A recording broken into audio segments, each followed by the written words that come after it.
सैलाब का रेला भारत से पाकिस्तानी पंजाब में दाखिल हुआ, वो आहिस्ता आहिस्ता आगे बढ़ रहा है। सेंट्रल पंजाब से ज़ाहिर है कि उसका रुख है साउथ पंजाब की तरफ। वहाँ पे बहुत सारे लोगों की ऑलरेडी नकल मकानी की गई है, लेकिन अब ये जिस तरह से सैलाब आगे बढ़ा है वहाँ पे हिफाजती इंतजाम क्या हैं, जानने के लिए सीधा चलते हैं रहीम यार खान, जहाँ से डॉन के हमारे नुमाइंदे इरफान मलिक हमें ज्वाइन कर रहे हैं। इरफान साहब बताइएगा, सिचुएशन क्या है आपकी तरफ? जी सर, यहाँ पे सबसे पहली इंफॉर्मेशन तो ये है कि डिप्टी कमिश्नर रहीम यार खान खुर्रम परवेज साहब ने जो है जी वो दफा 144 का जो है नफाज कर दी 1 माह के लिए, और उसके साथ साथ फ्लड इमरजेंसी भी उन्होंने डिक्लेयर कर दी है। बाकी चीजें जो हैं ये रहीम यार खान की 4 तहसीलें हैं, जिसमें सबसे ज्यादा जो खतरा है जो बस्तियां दरियाई इलाके में हैं वो 35 मुआवजात हैं और 84,000 के लगभग वहाँ पॉपुलेशन है,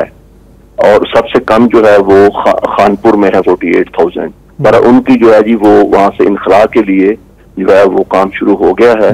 और पूरी जो मशीनरी है असिस्टेंट कमिश्नर्स की ज़ेर निगरानी और पुलिस के साथ, वो दीगर जो महकमे हैं उनके साथ लोगों को जो है जी वो नकल मकानी के हवाले से उनकी मदद कर रहे हैं। अच्छा, इंतजामिया क्या कह रही है कि ये जो रेला आ रहा है सैलाब का, कितना इसमें अभी टाइम है कि ये कुछ इकदाम कर सकें, और ये कहाँ से गुजरेगा, कहाँ पे नुकसान हो सकता है? जी जनानी साहब, इसमें जो है जी वो जो इंतजामिया ने आज जो है वो ब्रीफिंग भी दी और रिलीज भी जारी की। उसमें यह है कि जो नेक्स्ट 36 आवर्स हैं उसमें जो है ये एक्सपेक्टेड है यहाँ पे, और ये बताया जा रहा है कि तकरीबन 12 लाख क्यूसेक जो है वो पानी यहाँ से गुजरेगा चाचना के मुकाम से। उसमें यह है कि जो 2010 में सैलाब आया था उस वक्त कोई 10 लाख के लगभग जो है ना जी वो क्यूसेक पानी गुजरा था, तो इसलिए खतरा तो इंतहाई है। उसके साथ साथ उन्होंने जो है जी वो जिस तरह बताया कि जो सबसे ज्यादा जो खतरा है रहीम यार खान में, वो तहसील लियाकतपुर में एक जगह है मौजा टिब चौहान, वहां पे जो इंडस है वो आके जो दरिया में मेन दरिया में जो पहट पानी से बाकी दरिया सारे पानी आ रहा है उसमें शामिल होता है। ठुल हमजा के साथ ये एरिया है, वहां पे ज्यादा खतरा होता है। मिंचन बंद जो है जिसको प्रोटेक्टिव बंद भी कहते हैं, तो उसको वो वहाँ सबसे ज्यादा खतरा उस जगह पे है। अच्छा इरफान साहब, जैसे आपने जिक्र किया कि लोगों का इनखला हो रहा है, नकल मकानी भी हो रही है, और हम भी विजुअल्स देख रहे थे, और यकीनन सबसे जो अफसोसनाक विजुअल्स होते हैं ना कि लोग इस हालत में जो भी बचा कुछ अपना सामान थोड़ा बहुत होता है या तो वो रेडियो पे ले जा रहे होते हैं या अपने कंधों पर। तो मैं आपसे ये जानना चाह रहा हूँ इरफान साहब कि इनके बाकायदा कोई इंतजाम किया गया है या अपनी मदद आपके तहत जा रहे हैं, कहाँ जा रहे हैं, कोई कहाँ रोकेंगे, कोई इमदादी कैंप, कोई खाने पीने का इंतजाम, मतलब थोड़ी सी अगर आप हमें समझा सके कि इनके लिए कोई अरेंजमेंट की गई है या नहीं? जी, इन्होंने इंतजामिया ने जो है ना जी वो तकरीबन 21 जो कैंप है ना जी वो चारों तहसीलों में वो कायम करने जा रहे हैं। इनिशली उन्होंने हर तहसील में 2 जो रिलीफ कैंप हैं वो कायम कर भी दिए हैं। अच्छा, उसके साथ साथ जो उसमें जितने भी महकमा जाते हैं, ये लाइफ स्टॉक के हवाले से, हेल्थ के हवाले से, उनकी जितनी भी वो रिलीफ एक्टिविटीज हैं दवाइयों के लिहाज से, वो वहां पे उन्होंने सारा अरेंजमेंट कर दिया है। रेस्क्यू और साथ में जो PDMA वाले हैं वो भी साथ उनके साथ कोऑर्डिनेट कर रहे हैं। और जो ये लोग हैं जो अपने सवाल किया हजरात साहब ने, उसमें यह कि वो फिलहाल तो अपनी मदद आपके तहत ही जो उनकी जो है ना जी नकल मकानी वहां से कर रहे हैं, इनखला हो रहा है। किसी 1-2 जगह पे जो है वो शायद इंतजामिया वाले भी इतलात हैं कि वो उन्होंने कोई इनकी हेल्प की है गाड़ियों में उनको लेके आने की, या जो थोड़े से डीप हैं कुछ आबादी है ना दरिया में, उनके हवाले से इतला है ये। अच्छा, ये है ज़राए, जाहिर है कि ये एक मेन ज़राई इलाका है पाकिस्तान का, और बल्कि जनूबी पंजाब तो कॉटन बेल्ट भी है, और जाहिर है कि हमारा फोकस है कि लोगों की जानें बचें उनकी, लेकिन जो वहाँ पर जो मुमकिन आपको इस वक्त क्या लग रहा है कि जो इस वक्त जो फसलें खड़ी हैं, इस वक्त कपास की फसल वहाँ पर है, कितना खतरा है इरफान साहब? देखें जी, ये जो हमारा ये इंडस का जितना भी ये रिवर बेड एरिया है ना जी, वहाँ पे लोग काश्तकारी तो करते हैं, और ज्यादा जो है उसमें शुगर केन गन्ना जो है उसकी ज्यादा काश्त होती है। कपास भी काश्त करते हैं, लेकिन जहां भी ये फसलें काश्त हैं, जब पानी आएगा तो फसल तो कोई भी नहीं बचेगी। तो सबसे ज्यादा जो है तरजीह जो है इंतजामिया की या गवर्नमेंट की वो यही है के लोगों को और उसके साथ साथ उनके जो लाइफ स्टॉक है उसको महफूज मुकामात पे मुंतकिल किया जाए। सही है। अच्छा, ये आप तो लेफ्ट बैंक पे हैं दरिया के रहीम यार खान में, राइट बैंक पे जो राजनपुर और डीजी खान है उसकी वो कोई खबर है आपको, कोट मिठन वगैरह की? खान साहब, जो इसका चूंकि जो इसका है ना दरिया का जो पार्ट है वो रहीम यार खान जिला और राजनपुर के दरमियान जो है वो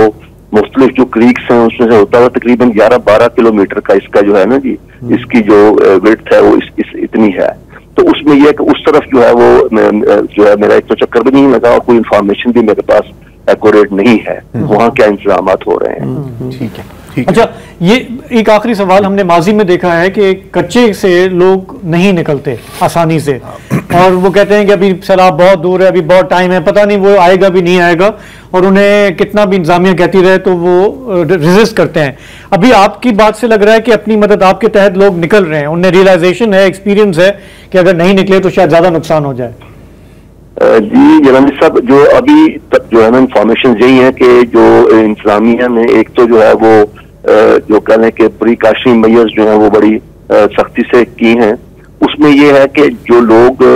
वहां पे हैं उनको अवेयरनेस भी दी जा रही है, ऐलानात भी हो रहे हैं और काफी सारे जो महकमे हैं जितने भी मैंने पहले नाम लिए वो सारे जो उनके जो ऑफिशियल्स हैं वो भी लोगों को समझा भी रहे हैं और मोटिवेट भी कर रहे हैं और उनके साथ उनकी हेल्प भी कर रहे हैं वहां से इनखला के लिए। मेरे ख्याल में कोई भी शायद कोई जिद करे, वरना जो है वो ज्यादातर लोग जो है वो वहां से महफूज तरीके से निकल रहे हैं। चले, आपका बहुत बहुत शुक्रिया इरफान। जिसका मतलब है कि इंतजामिया हरकत में है, जो एक खुशाइन बात है। पिछले हफ्ते हमने राजनपुर से की एक रिपोर्ट ली थी डॉन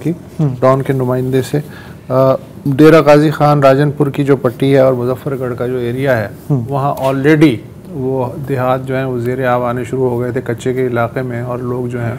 वहाँ से नकल मकानी शुरू हो गई थी। अगले 48 घंटे में हम देखेंगे कि मुल्तान और मुजफ्फरगढ़ का जो एरिया है और पंजनत के आसपास का जो एरिया है, बिलखुसूस अलीपुर का एरिया, वहाँ 2010 के सैलाब में तो मैं खुद था,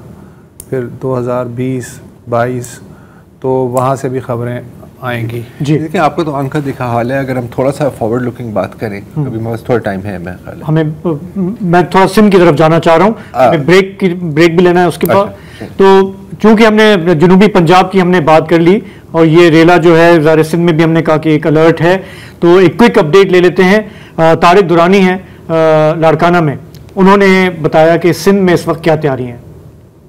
जी, पंजाब से आने वाला सैराबी रेला आज से 4 दिन बाद गुड्डू बैराज के जरिए सिंध में दाखिल होगा। आज अगर गुड्डू बैराज की बात की जाए तो 3,12,000 क्यूसिक का जो रेला है आज 500 क्यूसिक के इजाफे के साथ वहां से क्रॉस कर रहा है, जबकि जो अखराज है वो 2,80,000 क्यूसिक है। 1 जुलाई के बाद इस वक्त तक सक्खर और गुड्डू बैराज से निचले और दरमियाने दर्जे का सैलाब तो क्रॉस कर गया है, लेकिन हर साल की तरह इस साल भी जो प्रॉब्लम है वही हिफाजती बंदों के हैं।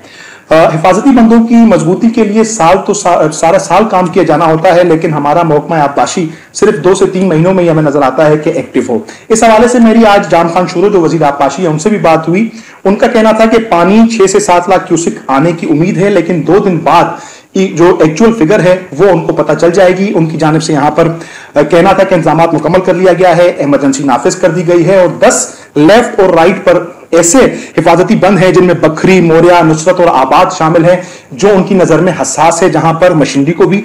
भेज दिया गया है, स्टाफ को भी वहां तैनात कर दिया गया है और बड़ी तादाद में वहां पर पत्थर भी डंप कर दिए गए हैं।